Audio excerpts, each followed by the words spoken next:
একটি বিশেষ দলকে সুবিধা দিতে কমিশন ও প্রশাসন কাজ করছে বলে অভিযোগ করেছে জামাত।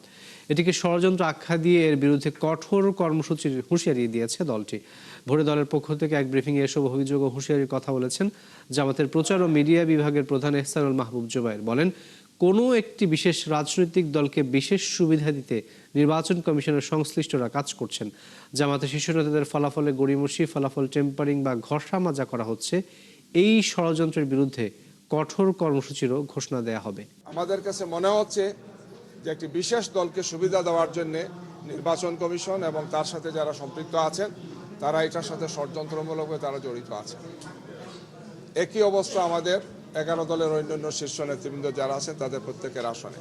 আমরা স্পষ্ট ভাষায় বলতে চাই যে এই যে প্রক্রিয়া তারা করছেন, গণনা করা, রেজাল্ট দেওয়ার ক্ষেত্রে বিভিন্ন ধরনের কলাকৌশল করা, ইচ্ছাকৃতভাবে মনে হচ্ছে যে কোনো একটা বিশেষ উদ্দেশ্য সাধনের জন্য তারা এই কাজটি করছেন।